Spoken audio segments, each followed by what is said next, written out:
Now, from WYDC TV, this is Big Fox News at 10.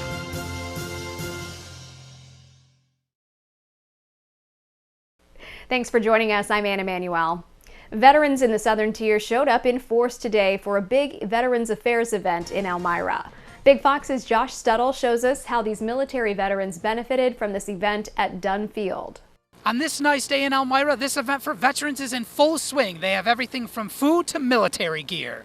The Stars and Stripes decorated the entrance of Dunn Field in Elmira today, welcoming veterans from all branches of the military.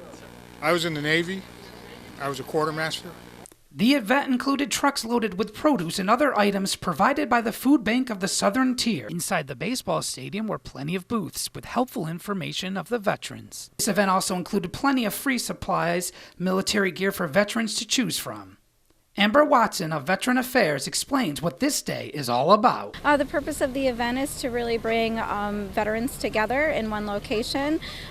We really strive to reach out to homeless population, to those who are at risk of homelessness or who are homeless, and then veterans of all status to get them connected with community resources. Big Fox News found several veterans grateful for the help. I'm pretty impressed. It's a lot bigger than I expected. Got a lot of clothes and stuff out here, benefits, stuff for the vets. Today's gathering is just part of what the Department of Veteran Affairs does here in the Southern Tier to help those who served our country. It's there to thank them, it's there to support them, but it's also there to enrich their lives. And so we try to make sure that every veteran has a benefit in participating in this. Veterans can find more information about benefits available to them by visiting va.gov. Josh Stuttle, Big Fox News, Elmira. Firefighters in Horseheads were called out to a pickup truck fire. Flames were spotted along Watkins Road and Westinghouse Road yesterday. No injuries were reported. The Horseheads Fire Department and Police Department are investigating the cause of the fire. The Elmira Police Department is asking for your help in identifying these two people. Police say these women stole a large amount of groceries from the Y's on West 2nd Street. They allegedly concealed most of the items while only paying for a few through the self-checkout line. Police ask if you know them to please call the department. An investigation is underway after a cement truck and a freight train collide in Bucks County, Pennsylvania. The impact sparking a fire, but fire crews were quickly able to put it out. The crash happened this morning near the railroad tracks in Yardley, not far from SEPTA's Woodburn train station. No word on injuries at this time. SEPTA's West Trenton Regional Rail Line has been suspended as crews investigate and clean up the crash. The auto workers' strike could be turning up the pressure later this week. Grady Trimble has more from Wayne, Michigan. They're scared. That's how I look at it. They're just scared. The United Auto Workers Union says it's gearing up to expand its strike on Friday if Ford, Stellantis, and General Motors don't bring more to the bargaining table. The union is reviewing the latest proposal from Jeep maker Stellantis, but isn't sharing any of the details. So far, more than 12,000 UAW members have walked out of 3 plants, one for each of the big 3 automakers, demanding a 4-day work week, a return to traditional pensions, and a hike in wages by over 35%. They also want to end pay tiers, a system in which newer employees make less. I want the levels to be balanced. I want everyone to make a good living and a fair living. If I'm working on one side of the line and I'm making $30 and the person across from me is making $15 an hour, how is that fair? Meanwhile, Stellantis and GM are announcing a new round of layoffs Wednesday in Ohio, Indiana, and Kansas. All 3 automakers say they're working to find common ground with the union. But a week into the strike, the UAW is holding firm and could grow the walkouts. Things need to be played out. They need to see these bad offers we're getting from management. On Tuesday, Ford struck a deal with Canada's main auto workers union, but that deal hasn't led to any major breakthroughs here. In Wayne, Michigan, Grady Trimble, Fox Business. The Federal Reserve keeping interest rates steady. Chairman Jerome Powell making the announcement Wednesday afternoon that no hikes were made in their last meeting. However, he did say increases are possible in the future. Consumer inflation has dropped from a 9% peak last year to about 3.7%, but that's still above the Fed's target of 2%. Powell says their main goal is to slow down inflation. Price stability is the responsibility of the Federal Reserve. Without price stability, the economy does not work for anyone. In particular, without price stability, we will not achieve a sustained period of strong labor market conditions that benefit all. The Fed also plans to keep monetary policy tighter than previously expected through the rest of the year. Ukraine's president on a lobbying tour in the nation's capital to make his case for more aid. But many Republican lawmakers think this sort of open-ended commitment is unsustainable. Rebecca Castor has more from Washington. Ukrainian President Volodymyr Zelensky making the rounds on Capitol Hill Thursday for his second visit to ask for more money to support the war efforts in Ukraine. What's your message? But this time, Congress is not rolling out the red carpet. Zelensky asked for a joint session. We just didn't have time. It's a striking contrast to his visit a year ago, when lawmakers dressed in yellow and blue stood in support with the war hero. But now concerns over the cost of the ongoing war are growing in Congress, with Republicans dueling over funding. I think it's irresponsible to think about their country before I think about my country. But if you want to pull out of Ukraine, you're leading to more war, not less. The Wall Street Journal reports more than 24 Republicans are now opposing future aid. They signed a letter to the White House Thursday asking for an exit strategy. The Biden administration has asked for an additional $24 billion to support Ukraine. Over the last year, the U.S. has sent about $113 billion.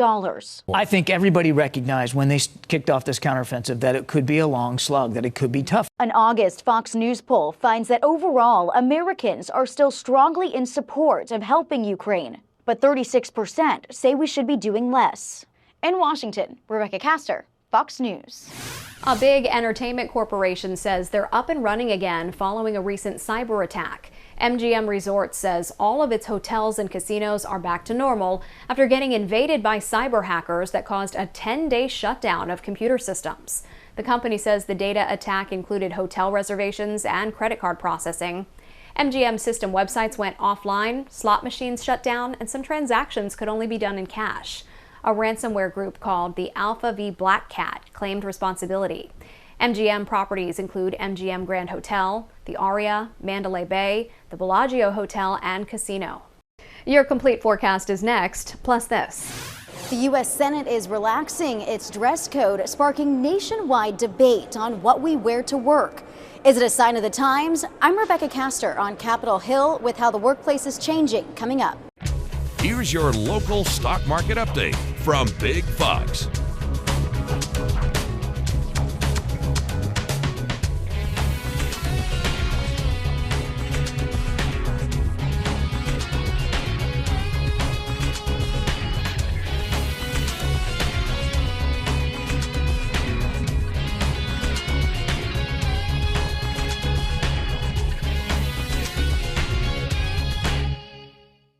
Now, your Twin Tiers forecast from Big Fox. Hi, everyone. Welcome. I'm meteorologist Sam Ryan. It was a beautiful Thursday. Take a look at Syracuse. Some puffy cumulus clouds whipping on through. We had nice warm temperatures. We've been warm here over the last few days, hanging out in the 70s. We're watching now the potential of a coastal storm meandering and making its way up along the coast here and possibly moving a little farther inland. Now, there's still some uncertainty in the exact storm track, which will determine how much rain we could see. So that track, if it's a little farther to the east, like the European model's been saying, which I don't really like right now, then we'll have less rain. As a matter of fact, just a few drips out here. But if it's a little farther west, which the U.S. model is indicating, then we could get hit with quite a bit of rainfall, primarily Sunday and into Monday. Seems to be the timing right now, but any time from Saturday all the way through Monday, and we'll also have breezy wind as a direct impact. So right now it's labeled as 16, could become Ophelia, Tropical Storm Ophelia, as it makes its way north through the day Friday. And Saturday, again, kind of dealing more with the effects of that, the arrival of some of that rainfall. So let's time this thing out. Watch the local forecast. This is going to be the big weather maker here in the short term. Once it clears out, it's just going to be a quiet stretch of weather. So hoping actually we get some rainfall out of this. Wouldn't be bad. We'll just have to watch out for some stronger winds kind of blowing on through. They'll be generally out of the northeast. Here we are at Saturday at 7 a.m. So this arrival is a little bit sooner. So again, that's also one of the uncertainties. Trying to time things out is one of the more difficult parts. And the storm track, and how much rain we'll get. 49 degrees. I better stop right there. Partly cloudy. I'm going to lose my job. 44 degrees at 3 a.m., 41 at 6 a.m. we'll see a chance at a little patchy fog out there. 42 up to the north, so low 40s. Not a bad start to our last day of summer, Friday. And we'll have some sunshine in here, 70 degrees. It's going to be a nice afternoon.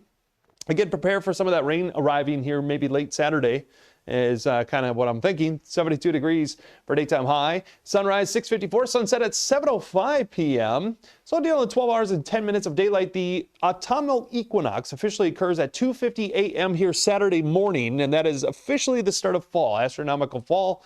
We'll be hanging around at 67 degrees, depending on when that rain moves on through.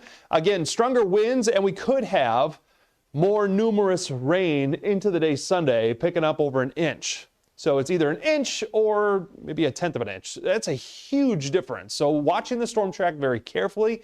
Make sure you keep checking back at the forecast. We'll have an update for you, especially as we head on through the day Friday. We should have a better bead on the track of that system. Once it clears out, still a little bit breezy early on here Monday. The winds diminish, and a nice stretch of weather takes us into the middle part of next week with high temperatures hanging out in the upper 60s for the first week of fall.